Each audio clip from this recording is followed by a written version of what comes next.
Hi guys, welcome to another video. I thought I'd give you guys a very quick update on the state of the compact. So it's basically ready, which means I should be out on the 18th of April at Centerpod. I did make it out last month on the 21st to pod, however my day was cut very short indeed. I think I totaled about 3 laps. So that was my first outing in the compact, and it was kind of a bit of a bittersweet pill in the sense that it was good to get out, and I kind of moved heaven and earth to get it finished and get it out there. Made it to pod. I was late, but I made it. Pod wasn't that busy as well, and the weather was nice, so it was all ready for me. However, I went over some track furniture, aka a cone, on my third lap, and the radiator managed to kind of unmount, and it dropped down on one of the pulleys. I think it was a power steering pulley, and that put a hole in the expansion tank. So that was kind of my day cut short. I was glad to get the car out and get it tested, and it was performing really well. I enjoyed the 3 laps that I had. So hopefully on the 18th things go a little bit better and I can get to practice a little bit more. So in terms of where we are with the compact, I'll just walk you around and tell you kind of what's been done and what's the status. So first, just give you a little walk around, just so you can see it.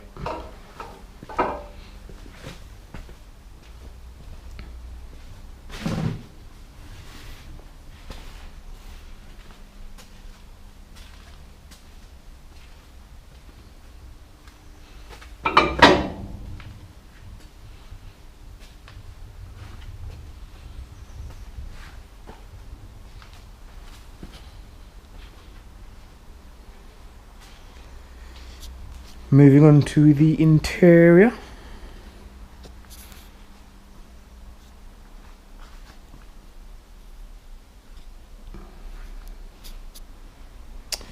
Right, so quick breakdown I guess.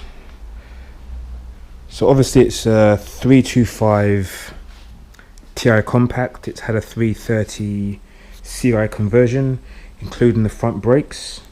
As it's a 2.5 Ti, it's got the better ratio rear diff, so it's a 3.38. This one came polybushed on the front end, also with the viscous fan delete and the AC delete. Hasn't got a sunroof, and it hasn't got a rear wiper either. And that's kind of it in standard gauge. So in terms of what I've done, I'll start with the interior. So I fitted a set of bucket seats that I already had, and my steering wheel. I fitted a hydro, which you can just see there, and I have taken out all the interior from kind of here backwards. I've kept the carpet at the front, but in essence from here backwards it's all gone. In terms of the hydro, I actually took the dash off because I used to have a red leather interior in this and it had a red dash, so I sold all that and got a black dash. So whilst I had the interior and the dash off, I routed the brake pipes for the hydro kind of across the back of the dash and down the centre console, so they're all kind of out the way and neatly tucked. And there is actually a hole in the bulkhead just kind of behind here. I'll just pop the bonnet and show you, which makes plumbing in the hydro quite easy.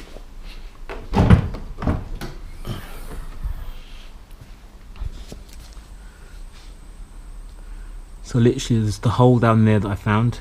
So 2 bits of pipe coming through that hole, one going to the H on the ABS unit, and then this one curling round and going to the H on the master cylinder.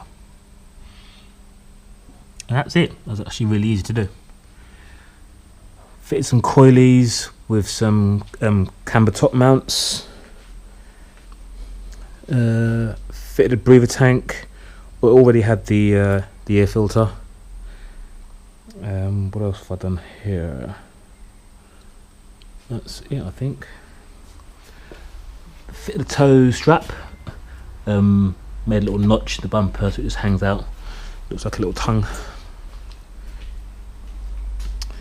Fitted set of wheels I had. These are 8.5J by 17 ET13. On the front I've got a 15mm spacer. So as you can see, it sits quite nicely. There's a reasonable bit of camber on there. I've got a bit more steering lock using the adapter brackets that you can get, which sit on the knuckles, rather than going for a welded cut set of knuckles this time round.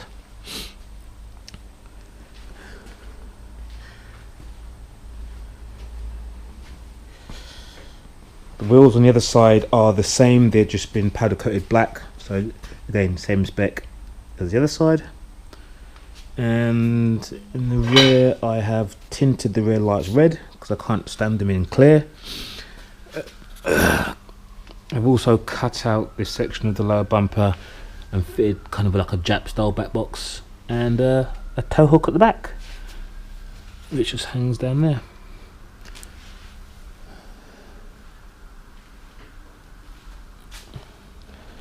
That's kind of it in terms of what's been done.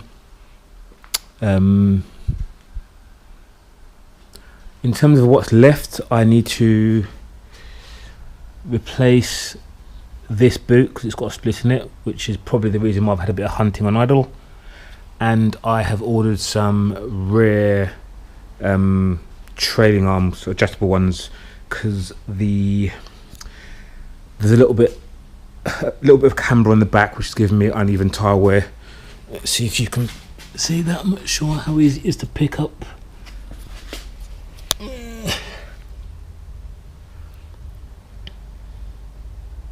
But in essence, it's wearing more on the inside edge than the outside edge, so I'll get a set of those just so I can set the camber to 0. So overall, really happy with it. Again, the 3 laps that I had, the car was going really well. More impressive, I was really happy with the steering lock. All my cars in the past have had cut knuckles. I used these adapter brackets this time around. They're really easy to fit, really cheap. You haven't got to do a lot of strip down in terms to get them on, and it actually does give me quite a bit of lock.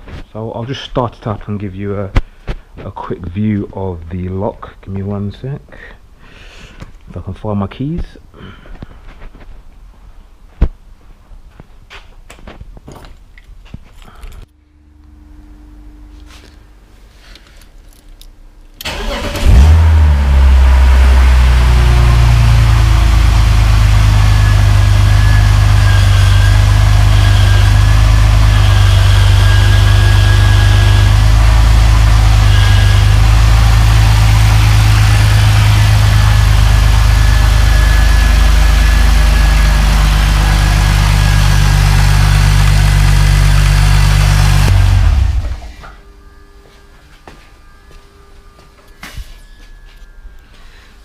I'm not sure if you can see with this. I might have to go and get a light so you can see the actual adapter brackets. Yeah, I'm sure you're not going to be able to see anything.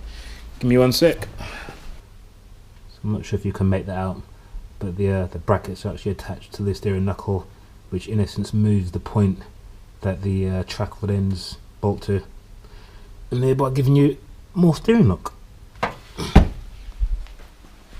yeah, in another video, what I'll probably do is do a quick how-to in terms of how to fit those steering knuckles, and then how to modify, because you have to cut down the track rods, and then how to do all the alignment and get it all back to square and straight. But for now, that's it. That's the update. Again, looking good for the 18th, so if nothing goes wrong, I will be there, and hopefully I will be on time, and I'll try and make a reasonable video for you. So as always, thanks for watching, and if you've liked it, give it a thumbs up. If you want to see more, hit subscribe, and I will see you on the next one. Cheers, bye.